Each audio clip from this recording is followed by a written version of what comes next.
Hello students, तो चलिए आज हम लोग शुरुआत करते हैं क्लास 9 के एक्सरसाइज 8.2 के क्वेश्चन नंबर 5 का, जो कि है in a parallelogram ABCD E and F are the mid points of side AB and CD respectively. तो इस क्वेश्चन में क्या बोला गया है हम लोगों को कि हम लोगों के पास एक पैरेललोग्राम है ABCD, जिसमें E जो है वो AB साइड का मिड पॉइंट है और F जो है वो CD साइड का मिड पॉइंट है।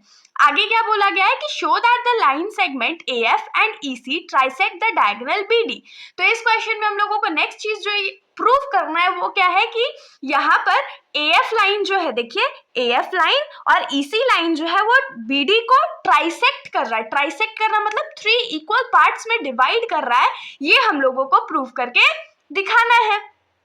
क्वेश्चन तो इतना ही है। अब देख लीजिए क्वेश्चन का मैं एक बार फिर एक्सप्लेनेशन दे देती हूँ कि ABCD जो है हमारे पास एक पैरेललोग्राम है और इस पैरेललोग्राम में E जो है वो AB का मिड पॉइंट है और F जो है वो CD का मिड पॉइंट है, और हम लोगों को ये प्रूफ करना है कि AF जो है और EC जो है वो BD को 3 इक्वल पार्ट्स में डिवाइड कर रहा है। मतलब this part is equal to this part और दिस पार्ट, ये तीनों जो है वो आपस में बराबर है।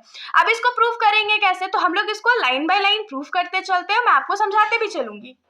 तो क्वेश्चन को सॉल्व करने के लिए सबसे पहले तो हम लोगों को जो गिवन रहेगा वो हम लोग लिख लेते हैं। जैसे कि हम लोगों को गिवन क्या है कि ABCD जो है वो एक पैरेललोग्राम है, ये हम लोगों को गिवन है। एक चीज और हम लोगों को क्या गिवन है कि E and F are the mid points of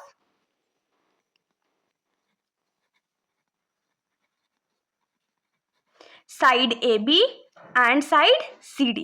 ये हम लोगों को गिवन इंफॉर्मेशन है, तो हम लोगों ने इसको गिवन में लिख दिया। नेक्स्ट हम लोग क्या लिखेंगे, टू प्रूफ।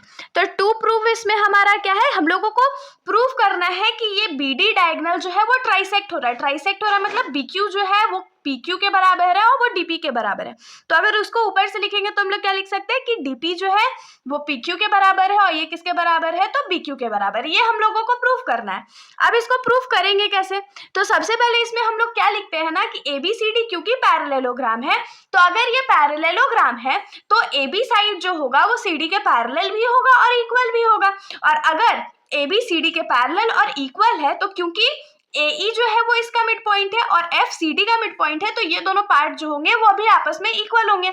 हम लोग इसको सबसे पहले लिख लेते हैं। तो हम लोग लिखेंगे कि since ABCD is a parallelogram, तो देयरफॉर हम लोग क्या यहाँ पर लिख सकते हैं कि AB must be parallel to CD and एक चीज और क्या लिख सकते हैं कि AB must be equal to CD। क्यों इक्वल होगा, तो अब यहाँ पर रीजन क्या जाएगा कि opposite sides of a parallelogram are parallel as well as equal.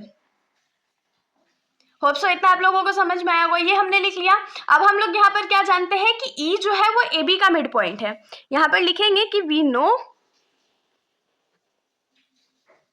E is the midpoint of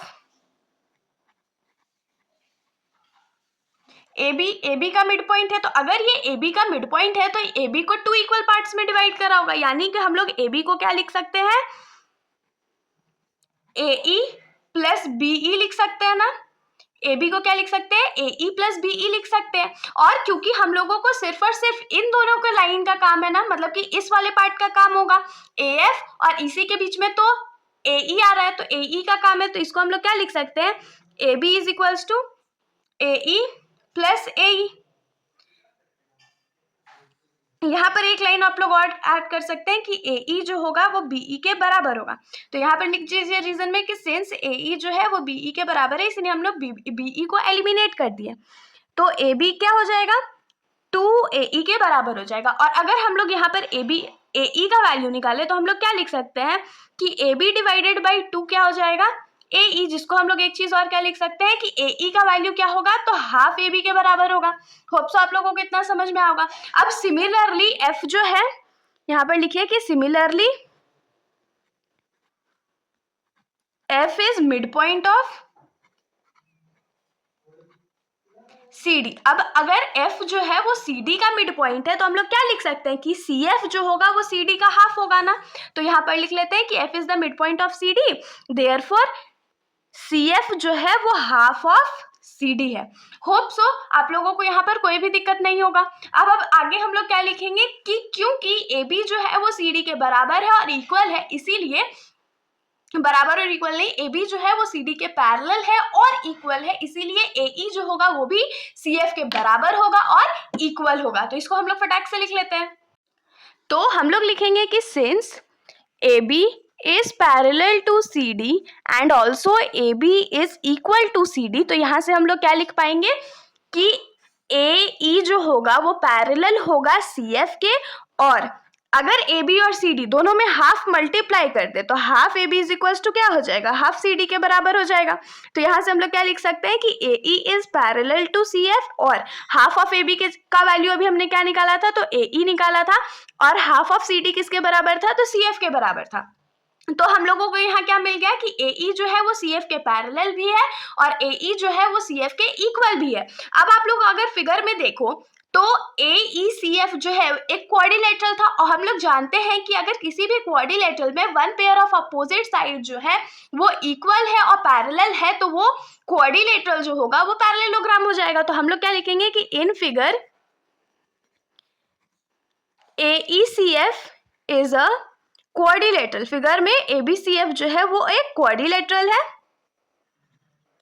in which one pair of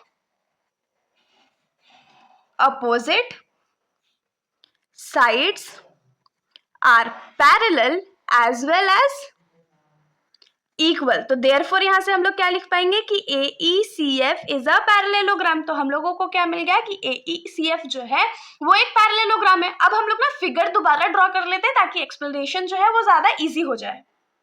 अब देखिए यहाँ पर हमने तुरंत प्रूव करा कि AECF जो है वो एक पैरेललोग्राम है। अगर AECF जो है वो पैरेललोग्राम है तो यहाँ से हम लोग क्या लिख सकते हैं कि साइड AF जो होगा वो CE या EC के इक्वल भी होगा और पैरेलल भी होगा। क्यों पैरेलल होगा, क्योंकि ये लोग opposite sides of a parallelogram है। तो हम लोग यहाँ पर क्या लिखेंगे कि since AECF is a parallelogram. अभी हमने जस्ट प्रूव करा कि AECF जो है वो एक पैरेललोग्राम है, तो देयरफॉर हम लोग यहाँ से क्या लिख पाएंगे कि साइड AF जो है वो CF के या AF जो है वो CE के पैरेलल है। ये हम लोगों को मिल गया। अब देखिए अगर AF जो है वो CE के पैरेलल है तो हम लोग यहाँ से क्या लिख पाएंगे कि EQ जो होगा वो AP के पैरेलल होगा, और एक चीज क्या लिख पाएंगे कि FP जो है या PF जो है वो CQ के बराबर होगा या पैरेलल होगा। तो यहाँ पर हम लोग क्या लिखेंगे कि AF is parallel to EC, और इम्प्लाइज दैट यहाँ से हम लोग को क्या मिल गया कि EQ जो है वो AP के पैरेलल है, और एक चीज हम लोगों को क्या मिला कि PF जो है वो CQ के पैरेलल है। तो PF is parallel to CQ। यहाँ पर कोई भी दिक्कत नहीं हुआ होगा। अब हम लोग इसमें आगे क्या करने वाले हैं कि देखिए इस वाले ट्रायंगल मतलब ट्रायंगल BAP, ट्रायंगल BAP में हम लोगों को क्या पता है कि E जो है वो मिड पॉइंट है AB का, और EQ जो है वो AP के पैरेलल है। तो converse of mid point theorem से हम लोग क्या लिख पाएंगे कि Q जो होगा वो BP का मिड पॉइंट होगा। अगर ये Q जो है वो BP का मिड पॉइंट है तो BQ जो होगा वो PQ के बराबर होगा। सेम चीज हम लोग किसके साथ करेंगे, ट्रायंगल CDQ के साथ करेंगे। ट्रायंगल CDQ में F जो है वो CD साइड का मिड पॉइंट है, ये हम लोगों को गिवन था, और अभी हमने प्रूव करा कि PF जो है वो CQ के पैरेलल है।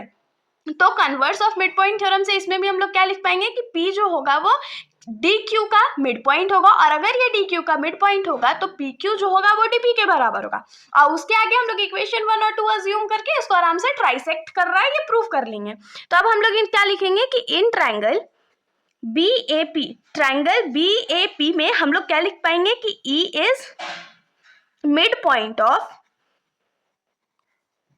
AB, और जस्ट अभी हमने प्रूव करा था कि EQ जो है वो AP के पैरेलल है। तो therefore by converse of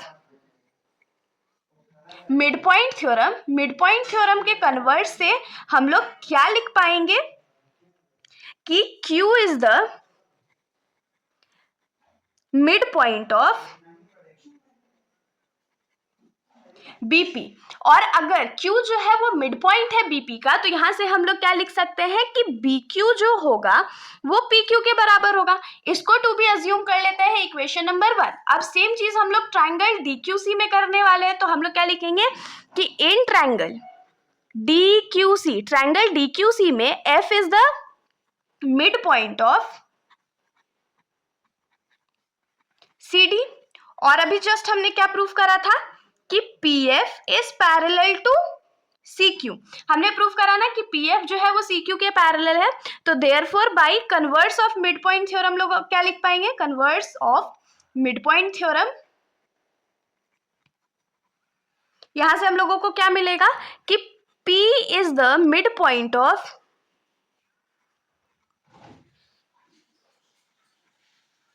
DQ का मिड पॉइंट क्या मिल गया, P मिल गया। अब अगर देखिए DQ का मिड पॉइंट अगर P है तो हम लोग यहाँ से क्या लिख पाएंगे कि DP जो होगा वो PQ के बराबर होगा। तो यहाँ से क्या लिखेंगे कि DP जो है वो PQ के बराबर है, और इसको मान लेते हैं इक्वेशन नंबर 2। अब ध्यान दीजिए इक्वेशन नंबर 1 और इक्वेशन नंबर 2 में PQ जो है वो BQ के बराबर भी है और PQ जो है वो DP के बराबर भी है। और ऐसा सिचुएशन कब अराइज हो सकता है जब तीनों जो है वो आपस में इक्वल है। तो फ्रॉम इक्वेशन 1 और 2 हम लोग लिख सकते हैं ना कि DP PQ के बराबर है और PQ BQ के बराबर है, मतलब तीनों इक्वल लेंथ में डिवाइड हो चुका है। मतलब कि यहाँ पर क्या हुआ कि AF जो है और EC जो है वो BD को ट्राइसेक्ट कर रहा है, 3 इक्वल पार्ट्स में डिवाइड कर रहा है। तो इसको लिख लेते हैं, हम लोगों को यही प्रूफ करना था। तो हम लोग यहाँ पर लिखेंगे कि फ्रॉम इक्वेशन 1 एंड इक्वेशन 2 हम लोगों को क्या मिला कि DP जो है वो PQ के बराबर है और PQ जो है वो BQ के बराबर है। हेंस AF एंड EC ट्राइसेक्ट्स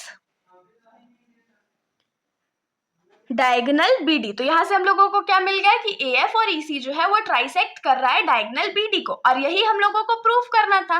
तो इसके साथ हमारा ये जो सॉल्यूशन है यहीं पर खत्म हो जाता है। अगर आप लोगों को कोई भी डाउट हो तो आप लोग कमेंट सेक्शन में बेशक पूछ सकते हो, वरना अगर आप लोगों को वीडियो अच्छी लगी तो वीडियो को लाइक करिएगा और मेरे चैनल को बिना सब्सक्राइब करे कहीं मत जाइएगा। Thank you.